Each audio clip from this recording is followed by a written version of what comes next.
हाय guides, आप सभी लोगों का बीएस एजुकेशन हिंदी साहित्य में स्वागत है। आज हम लोग शब्द विचार के अंतर्गत यह तीसरा टेस्ट है, जिसके अंतर्गत हम कुछ महत्वपूर्ण 25 प्रश्नों के बारे में अध्ययन करेंगे। जो लोग इसके पहले वीडियो नहीं देखे हैं वह प्लेलिस्ट में जाकर इसके पहले वाले वीडियो को भी देख सकते हैं।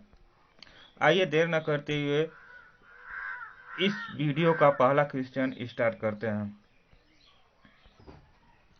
आपको बताना है कि एक वाक्य का एक अर्थ बताने वाले शब्द को कहते हैं, यानी एक वाक्य या एक वाक्यांश का एक अर्थ बताने वाले शब्द को क्या कहते हैं?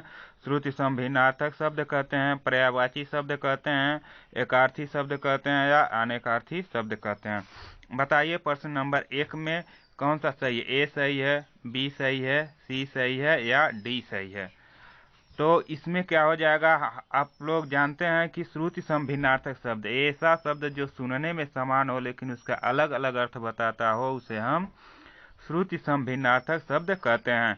दूसरा देखिए, पर्यायवाची किसे कहते हैं? एक ऐसा शब्द जो लगभग अपने समान दूसरा अर्थ बताता है उसे हम समानार्थी शब्द कहते हैं। अनेकार्थी शब्द क्या होता है? एक ऐसा शब्द जो अनेक अर्थ बताता हो उसे अनेकार्थी शब्द कहते हैं। और एक वाक्यांश या एक वाक्य का एक अर्थ बताने वाले को हम एकार्थी शब्द कहते हैं। आपका सही जवाब क्या होगा? एकार्थी शब्द हो जाएगा। अगला बताइए, इसका सही जवाब क्या होगा? आपको बताना है कि नभ में विचरण करने वाले के लिए एकार्थी शब्द है, यानी नभ में विचरण करने वाले। देखिए एक यह क्या वाक्यांश है, इसके लिए अगर एक शब्द बनाना हो या एक शब्द में इसको कहना हो तो आप क्या कहेंगे? बताइए क्या कहेंगे? निर्दोष कहेंगे, नभचर कहेंगे, जलचर कहेंगे या नीरस कहेंगे? देखिए निर्दोष क्या होता है? जिसका कोई दोष न हो उसे हम क्या कहेंगे? निर्दोष। जलचर क्या होता है? जो जल में रहने वाला हो उसे हम जलचर कहते हैं। नीरस जिसमें कोई रस न हो उसे हम नीरस कहते हैं। तो आपका सही जवाब क्या हो जाएगा? नभ में विचरण करने वाले या नभ में रहने वाले को हम क्या कहते हैं? नभचर कहते हैं। आपका सही जवाब हो जाएगा।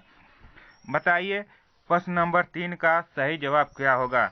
जो कभी बूढ़ा ना हो, यानी जो कभी भी बूढ़ा ना हो उसके लिए एकार्थी शब्द क्या होगा? बताइए क्या होगा? अभूतपूर्व होगा, अनुपम होगा, अजेय होगा और अजर होगा। आप सभी लोग कमेंट करके जरूर बताएं कि किसका कौन सा जवाब होगा। यानी 30 का अगर मान लीजिए ए सही हो रहा है तो 30 ए लिखकर आप भेज देंगे, जिससे पता चलेगा क्या है आप सही जवाब दे रहे हैं। तो देखिए, जो कभी बूढ़ा ना हो उसे हम क्या कहेंगे? अजेय कहेंगे। क्या कहेंगे? सॉरी, इसे क्या कहेंगे? अजेय किसे कहा जाता है? अजेय कहा जाता है जो कभी हारे न, जिसकी कभी हार न हो उसे हम क्या कहेंगे? अजेय कहेंगे। अनुपम क्या होता है? जिसकी उपमा किसी से न दी जा सके उसे क्या कहेंगे? अनुपम कहते हैं। अभूतपूर्व जैसा पहले न हुआ हो, जैसा कभी पहले न हुआ हो उसे हम क्या कहेंगे? अभूतपूर्व। और जो कभी बूढ़ा न हो उसे हम क्या कहेंगे? अजर कहेंगे। क्या कहेंगे? अजर कहेंगे। और जो कभी न मरे उसे हम क्या कहते हैं? अमर कहते हैं। यह भी आपको ध्यान में रखना है। जो कभी न मरे उसे अमर कहेंगे, जो कभी बूढ़ा न हो उसे हम क्या कहेंगे? अजर कहेंगे। जर मिस होता है बुढ़ापा, अमिस मिस नहीं। जिसको कभी बुढ़ापा न हो उसे हम क्या कहेंगे? अजर कहते हैं। अब बताइए इसका सही जवाब क्या होगा? जिसका कोई शत्रु न, यानी जिसका कोई शत्रु न हो उसे हम क्या कहेंगे? अनुकरणीय कहेंगे, अंतर्यामी कहेंगे, अजेय कहेंगे या अनंत कहेंगे? बताइए इसका सही जवाब क्या होगा? अनुकरणीय क्या होता है? जिसका अनुकरण न किया जा सके। जिसका अनुकरण न किया जा सके अर्थात जिसका अनुकरण किया जा सके उसे क्या कहते हैं? अनुकरणीय कहते हैं। अंतर्यामी जो सबके मन की बात जानता है उसे हम क्या कहते हैं? अंतर्यामी कहते हैं। अजय किसके कहते हैं? जिसका कोई शत्रु न हो, जिसका कोई दुश्मन न हो, अर्थात जिस पर कोई विजय न प्राप्त कर सके उसे हम क्या कह देंगे? अजय कहते हैं। अनंत किसके कहते हैं? जिसका कोई अंत न हो उसे हम क्या कहेंगे? अनंत कहेंगे। तो आपको ध्यान रखना है कि जिसका कोई शत्रु न हो उसे हम क्या कहेंगे? अजय कहते हैं। आपका सही जवाब क्या होगा? अजय होगा। अब बताइए इसका सही जवाब क्या होगा? जो दिखाई न दे, जो दिखाई न दे उसके लिए एक अर्थी शब्द क्या होगा? अदृश्य होगा, क्या सर्वज्ञ होगा, अल्पज्ञ होगा या मितभाषी होगा? जो दिखाई न दे उसे हम क्या कहेंगे? अदृश्य कहते हैं। क्या कहते हैं? अदृश्य कहते हैं। आपका सही जवाब। सर्वज्ञ मीन्स क्या होता है? जो सब कुछ जानता हो।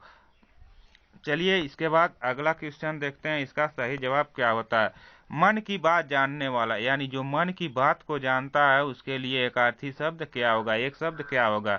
अनुकरणीय होगा, अंतर्यामी होगा, अजेय होगा या अनंत होगा? जो मन की बात जानता हो, सबके दिलों की बात जानता हो, उसे हम क्या कहेंगे? अंतर्यामी कहते हैं। आपका सही जवाब हो जाएगा। अगला बताइए, इसका सही जवाब क्या होगा? जो कभी नष्ट न हो, यानी ऐसा कोई वस्तु, ऐसा कोई प्राणी जो कभी नष्ट न हो, उसे हम क्या कहेंगे? नश्वर कहेंगे, अनश्वर कहेंगे, अजेय कहेंगे या अनंत कहेंगे? जो कभी नष्ट न होता उसके लिए एक शब्द क्या होगा? नश्वर। क्या कहेंगे? नश्वर कहेंगे कि अनश्वर? बताइए क्या कहेंगे? जो कभी नष्ट न हो उसे क्या कहेंगे? अनश्वर कहेंगे। और जो नष्ट हो जाए उसे हम क्या कहेंगे? नश्वर। क्या कहेंगे? क्या कहेंगे? नश्वर। जो नष्ट हो जाता उसे हम नश्वर कहते हैं, जो कभी नष्ट न होता उसे हम अनश्वर कहते हैं। चलिए अगला बताइए, इसका सही जवाब क्या होगा? आपको बताना है जो बहुत कम जानता हो, यानी जो व्यक्ति बहुत कम जानता हो उसके लिए एक शब्द क्या होगा? अदृश्य होगा, सर्वज्ञ होगा, अल्पज्ञ होगा या मितभाषी होगा? बताइए कौन सा सही होगा? यानी जो बहुत कम जानता है उसे क्या कहते हैं? क्या कहेंगे? अल्पज्ञ कहेंगे। क्या कहेंगे? अल्पज्ञ कहते हैं। जो सब कुछ जानता है उसे हम क्या कहेंगे? सर्वज्ञ कहेंगे। जो दिखाई न देता उसे हम क्या कहेंगे? अदृश्य कहेंगे। जो बहुत कम बोलता है उसे हम क्या कहते हैं? मितभाषी कहते हैं। अगला बताइए, इसका सही जवाब क्या होगा? जो उपकार को याद रखता हो, यानी जो व्यक्ति उपकार को याद रखता हो, उपकार को मानता हो, उसके लिए एक अर्थी शब्द क्या होगा? क्या होगा? तो कृतज्ञ होगा कि कृतज्ञ होगा, दुर्लभ होगा या निर्जन होगा? बताइए 9 में कौन सा सही होगा? ए, बी, सी या डी? तो जो उपकार को याद रखता है उसे क्या कहेंगे? बताइए क्या कहेंगे? कृतज्ञ कहते हैं। आपका सही जवाब क्या होगा? कृतज्ञ। जो उपकार को याद न रखता, उपकार को मानता नहीं है, उसे हम क्या कहते हैं? कृतज्ञ कहते हैं। जो हर एक जगह जिसे मिलना कठिन हो उसे हम क्या कहेंगे? अगर कोई वस्तु है उसे मिलना कठिन होता है उसे हम क्या कहते हैं? दुर्लभ कहते हैं। जहाँ पर कोई लोग नहीं रहते हैं उसे हम क्या कहते हैं? निर्जन कहते हैं। अब बताइए इसका सही जवाब क्या होगा? जो ईश्वर में विश्वास न रखता हो, यानी ऐसा व्यक्ति जो ईश्वर में विश्वास नहीं रखता है उसके लिए एक अर्थी शब्द क्या होगा? बताइए क्या होगा? अदृश्य होगा, अजर होगा, गुरु होगा, श्रेष्ठ होगा या नास्तिक होगा? बताइए इसमें से कौन सा सही जवाब होगा? यानी जो ईश्वर में विश्वास नहीं रखता है उसे हम क्या कहते हैं? नास्तिक कहते हैं। और जो ईश्वर में विश्वास रखता है उसे हम क्या कहते हैं? आस्तिक कहते हैं। अगला बताइए इसका सही जवाब क्या होगा? जो कम बोलता हो, जो कम बोलता है उसे हम क्या कहते हैं? अदृश्य कहेंगे, सर्वज्ञ कहेंगे, अल्पज्ञ कहेंगे या मितभाषी कहेंगे? जो कम बोलता है उसे हम क्या कहेंगे? मितभाषी कहते हैं।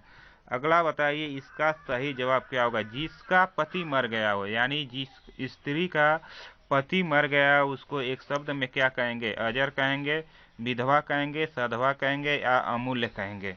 देखिए जिसका कोई मूल्य न हो उसे हम क्या कहते हैं? अमूल्य कहते हैं। जिसका पति जीवित हो उसे हम क्या कहते हैं? सधवा कहते हैं। और जिसका जो कभी बूढ़ा ना हो उसे हम क्या कहेंगे? अजर कहेंगे। और जिसका पति मर गया उसे हम क्या कहेंगे? विधवा कहते हैं। अगला बताइए इसका सही जवाब क्या होगा? कमल का पर्यायवाची शब्द नहीं है। आपको बताना है कि निम्नलिखित में से कौन सा कमल का पर्यायवाची शब्द नहीं है? पंकज, जलज, अंबुज, नीरज या अम्बुद? बताइए इसमें से कौन सा पर्यायवाची शब्द नहीं है? कमल मिस क्या होता है? पंकज होता है। कमल मिस क्या होता है? पंकज होता है। कमल मिस क्या होता है? जलज भी होता है। कमल मिस क्या होता है? अंबुज भी होता है। और कमल मिस क्या होता है? नीरज भी होता है। तो क्या नहीं होता है? अम्बुद नहीं होता। अम्बुद किसका पर्यायवाची है? तो अम्बुद आपका बादल का पर्यायवाची शब्द है।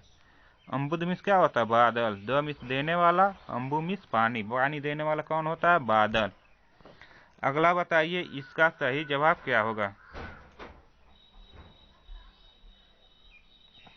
बताइए इसका सही जवाब क्या होगा। समुद्र का पर्यायवाची शब्द नहीं है। आपको बताना है कि कौन सा समुद्र का पर्यायवाची शब्द नहीं है। वारिधि नहीं है, जलधि नहीं है, अम्बुज नहीं है, सागर नहीं है। बताइए इसमें से कौन सा समुद्र का पर्यायवाची शब्द नहीं है। तो देखिए वारिधि मीन्स क्या होता है, समुद्र होता है। जलधि मीन्स क्या होता है, समुद्र होता है। सागर मीन्स क्या होता है, समुद्र होता है। लेकिन अम्बुज मीन्स समुद्र नहीं होता। यही आपका सही जवाब होगा। अम्बुज मीन्स क्या होता है, कमल। क्या होता है, कमल, पानी में जन्म लेने वाला अर्थात कमल होता है।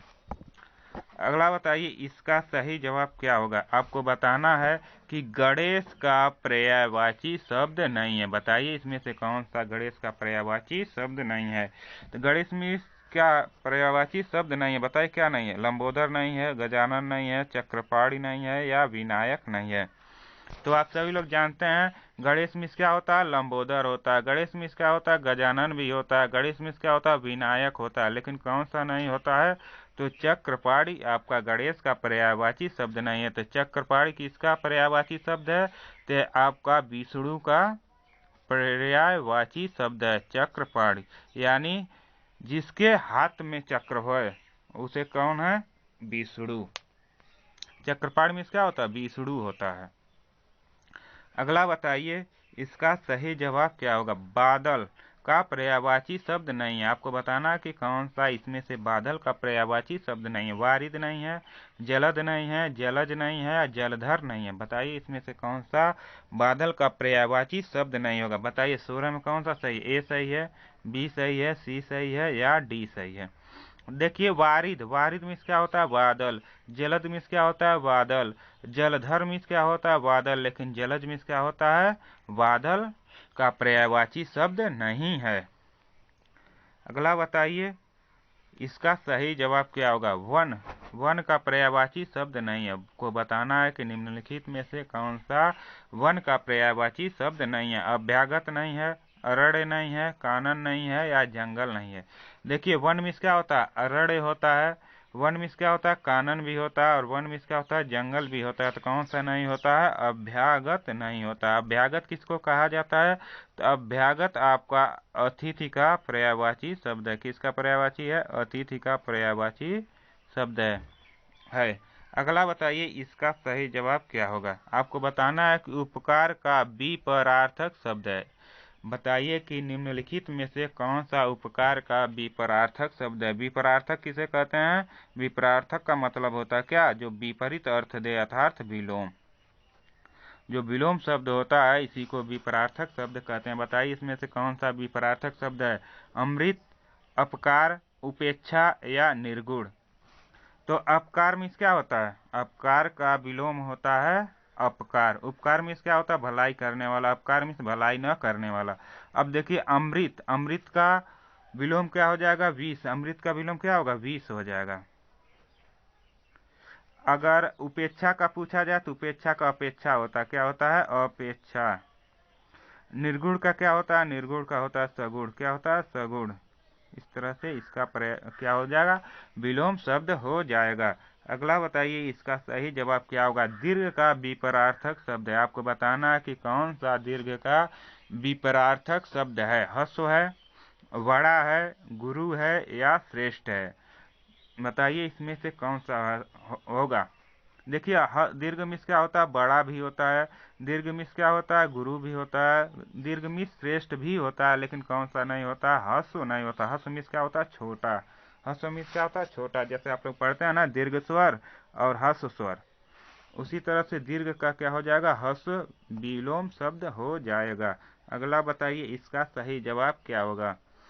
अम्बुज और अम्बुद का श्रुति भिन्नार्थक शब्द क्या है। अम्बुज या अम्बुद का श्रुति भिन्नार्थक शब्द क्या होगा। बताइए इसमें से कौन सा सही होगा। दीपक या दीप, सदैव या कपड़ा, वंश या किनारा, कमल या बादल। तो आप सभी लोग बताइए इसमें से कौन सा सही जवाब होगा। तो देखिए अम्बुज, अम्बुज मीन्स क्या होता है, कमल। अम्बुद मीन्स क्या होता है, बादल। इस तरह से इसका सही जवाब क्या हो जाएगा, कमल और बादल हो जाएगा। अगला बताइए इसका सही जवाब क्या होगा। आपको बताना है कि अनल और अनिल का श्रुति भिन्नार्थक शब्द इसमें से कौन सा है। दीपक है या दीप है, सदैव है या कपड़ा है, वंश है या किनारा है, आग है या हवा। देखिए अनल, अनल मीन्स क्या होता है, आग होता है। अनिल मीन्स क्या होता है, हवा होता है। इसलिए आपका सही जवाब क्या होगा, आग और हवा होगा। अगला बताइए इसमें से कौन सा सही जवाब है। आपको बताना है कि कुल, कुल और कुल का श्रुति संभिन्नार्थक शब्द क्या है। दीपक या द्वीप है, सदैव या कपड़ा है, वंश या किनारा है, आग या हवा है। तो कुल, कुल मीन्स बताइए कौन सा होगा सही इसमें से। देखिए कुल, कुल मीन्स क्या होता है, वंश। अगर छोटा ऊ का मात्रा है इस कुल मीन्स क्या होता है, वंश होता है। और वही बड़ा ऊ का हो गया कुल, कुल मीन्स क्या होता है, किनारा। इसलिए आपका सही जवाब वंश या किनारा हो जाएगा। अगला बताइए इसका सही जवाब क्या होगा। दीप या द्वीप का श्रुति संभिन्नार्थक शब्द क्या होगा। दीपक या दीप होगा, सदैव या कपड़ा होगा, वंश या किनारा होगा, आग या हवा होगा। बताइए इसमें से कौन सा सही जवाब होगा। देखिए दीप मीन्स क्या होता है, दीपक। दीप मीन्स क्या होता है, दीपक। द्वीप मीन्स क्या होता है, द्वीप। ठीक है, द्वीप। तो इस तरह से आपका दीप और द्वीप का सही श्रुति संभिन्नार्थक शब्द क्या हो जाएगा, दीपक और द्वीप हो जाएगा। अगला बताइए इसका सही जवाब क्या होगा। आपको बताना है कि चीर, चीर और चीर का श्रुति संभिन्नार्थक शब्द क्या है। दीपक या द्वीप, सदैव या कपड़ा, वंश या किनारा, आग या हवा। बताइए इसमें से कौन सा सही जवाब होगा। चीर या चीर में बताइए श्रुति संभिन्नार्थक शब्द क्या है। चीर मीन्स क्या होता है, सदैव यानी हमेशा। और चीर, चीर मीन्स क्या होता है, कपड़ा। चीर मीन्स क्या होता है, कपड़ा। तो आपका सही जवाब क्या होगा, सदैव और कपड़ा हो जाएगा। अगला आपको बताना है कि अतिथि का अर्थ है। आप बताइए कि अतिथि का अर्थ है अनावरण है, आगंतुक है, आगमन है या आचमन है। बताइए अतिथि का अर्थ क्या होगा। अतिथि मीन्स क्या होता है, मेहमान। मेहमान का क्या होता है, आगंतुक। क्या होता है, आगंतुक यानी आने वाला। इस तरह से अतिथि का अर्थ हो जाएगा आगंतुक। इस तरह से यह 25 प्रश्नों का वीडियो समाप्त होता है। 25 प्रश्नों का समाप्त होता। इसमें आपको 25 प्रश्न में से कितना प्रश्न सही हुआ उसे आपको कमेंट बॉक्स में जरूर बताना है। इसी के साथ इस वीडियो को यहीं समाप्त किया जाता है। फिर मिलते हैं अगले वीडियो में। तब तक के लिए जय हिंद, जय भारत।